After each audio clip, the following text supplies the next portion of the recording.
The Chinese Communist Party has a propaganda field day. Chinese billionaire Jack Ma goes missing. Plus, mass arrests in Hong Kong. That and more on this week's China News Headlines.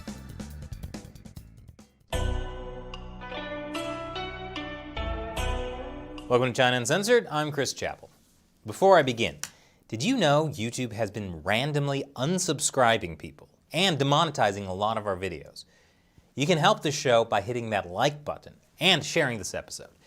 If you're not seeing notifications for our episodes, we publish new ones every Monday, Wednesday, Friday, and sometimes Saturday, so check back often. So, this week in China news, America news. No matter where you sit on the U.S. political spectrum, we can all agree that the real winner of what happened at the U.S. Capitol this week was the Chinese Communist Party. You see, for a long time, one of the Chinese Communist Party's propaganda messages has been about how chaotic and terrible Western democracy is. And now, Chinese media are having a field day. My favorite state-run media, the Global Times, called it America's Waterloo. Words like karma, retribution, and deserving were frequently mentioned in Chinese netizens' comments. Yes, these are just online comments that the Global Times just happened to notice because they happen to not get censored, so they happen to include them in their article. The article also says that Chinese observers, who are not named here but are definitely not the Global Times editorial staff, say the U.S. has totally lost legitimacy and qualification to interfere in other countries' domestic affairs. Gee, that's too bad. Because up until this week, the CCP had welcomed the U.S. interfering in their domestic affairs. Another state-run media article compares this week's U.S. protest to the 2019 protests in Hong Kong and reminds Chinese people of just how restrained Hong Kong police were. Yes, when Hong Kong police fired tear gas directly at journalists, including me, while I was walking on a public street, I also felt they were very restrained. And this editorial says the Capitol mob represents an internal collapse of the U.S. political system. The problem, you see, is the result of society's severe division and the U.S. government's failure to control such division. If only the American government would use a strong hand to crush dissent. Yes, that's the way to do it. Speaking of crushing dissent, one of China's richest men, Jack Ma, founder of Alibaba, is missing. What's that, Shelley? Oh, he's not missing. He's just lying low. He's probably just really busy with a new hobby, like learning how to bake a perfect loaf of sourdough bread. I mean, sure, he hasn't been seen in public since October. That's when Jack Ma gave a speech at the Bund Summit in Shanghai, where he criticized China's financial regulators. He said they stifle innovation. Apparently, communism and innovation don't go together. And sure, there's a long history of Chinese tycoons disappearing when the Communist Party decides they've gotten too big, but surely that didn't happen to Jack Ma. Chinese regulators simply decided to halt the blockbuster IPO of Ma's company, Ant Group. And then the central bank summoned him for questioning. And then regulators ordered the restructuring of the company he founded, and then launched an antitrust investigation into Ma's biggest company, Alibaba. But it's not like the Chinese Communist Party is using Ma to send some kind of message. No, they're using someone else to send a message to Ma. Lai Xiaomin, one of China's top bankers, has been given a death sentence for taking bribes. So I wouldn't be too surprised if soon Jack Ma does reappear, with a new attitude that's very grateful to the CCP and its regulators. Speaking of total submission, it's time for my unfortunate catchphrase. Hong Kong police have arrested more democracy activists. Like, a lot more. Until now, we have arrested 53 people in total, including 45 males and 8 females, aged 23 to 64. They are suspected of being involved in the crime of subverting state power. 6 people were acting in the role of organizing and planning, while the other 47 were participating. Good old vague subverting state power, just like the mass arrests in mainland China. More than 1,000 police were involved in the raid that captured an American lawyer as well. Yeah, you heard me right. An American citizen has been arrested in Hong Kong. Clearly, he's a serious danger to society. This is John Clancy, chairman of the Asian Human Rights Commission.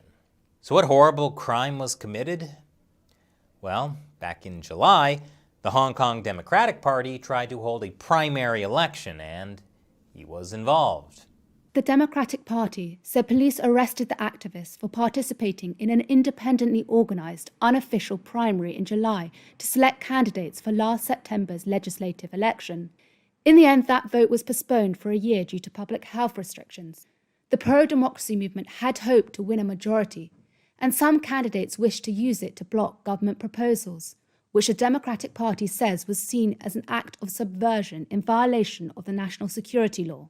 Local media said Wednesday's police operation included searches of the offices of the Hong Kong Public Opinion Research Institute and lawyers who helped organise the primaries.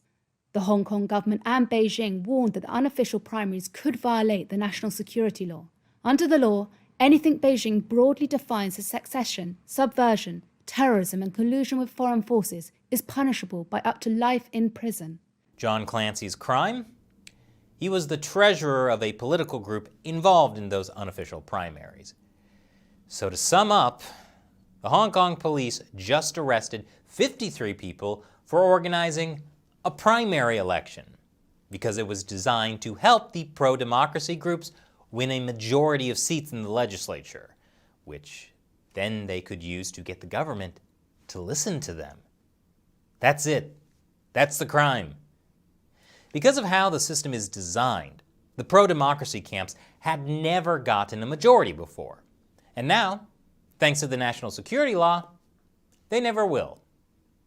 Also, the existing pro-democracy legislators have all either been kicked out or resigned.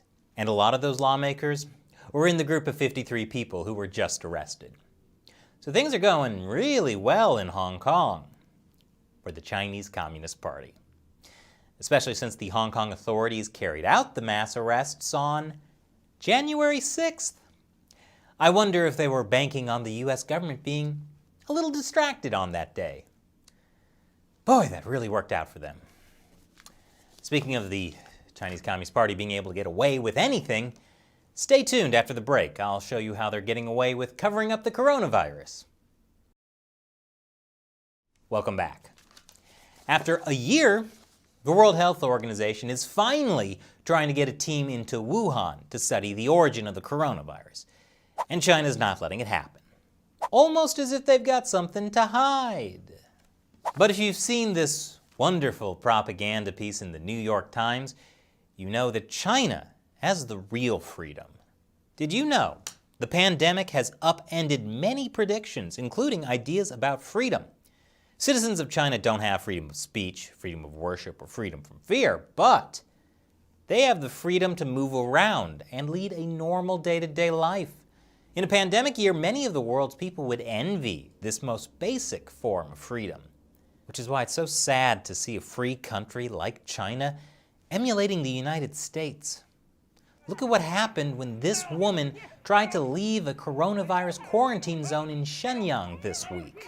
Of course, despite all the wonderful words from the New York Times about the openness of China, they just locked down a city of 11 million people. And in the city of Dalian, residents are running out of food. We are like lambs to the slaughter. There's no way to save ourselves. We don't know how long we will be locked inside. Well, if they're like lambs to the slaughter, there'll be plenty of food. But we do have some good news. The New York Stock Exchange will delist 3 big Chinese telecoms. That was after they said they wouldn't do that, which was after they first said they would do that. Those companies were delisted to comply with this executive order from President Trump. It's aimed at protecting American investors from putting their money into companies tied to the Chinese military. This week, Trump also banned several Chinese software apps, like Alipay, citing potential espionage risks. For more on Trump news that happened this week, check out my other channel, America Uncovered. And considering everything happening in the US right now, I'm glad you're watching China Uncensored. It's important for people to know what the Chinese Communist Party is doing. But YouTube has been soft censoring China Uncensored by demonetizing our videos, secretly unsubscribing people, and not notifying people when we release new videos. So join what I call the China Uncensored 50-cent army. They're viewers like you who contribute as little as $1 an episode on the crowdfunding website Patreon. That's patreon.com/China Uncensored. As a thank you to them, I answer their questions on the show. And today's question comes from 50-cent army member Richard Combs. He says, I see America Uncovered and China Uncensored on Patreon. I get notifications on my email, not YouTube. You know, Richard, that is actually one of the often overlooked perks of supporting the show on Patreon. YouTube does not send out notifications about new episodes for everyone who's subscribed. Often, even if you have the notification bell turned on. Even worse, people have been secretly unsubscribed by YouTube. But I post every episode on Patreon, and Patreon notifies everyone who supports China Uncensored on Patreon. So it's another way to be sure you're getting notified when I make new episodes. If you're interested in supporting China Uncensored on Patreon, go to patreon.com/China Uncensored to learn more. Thanks again for watching. I'm Chris Chappell. See you next time.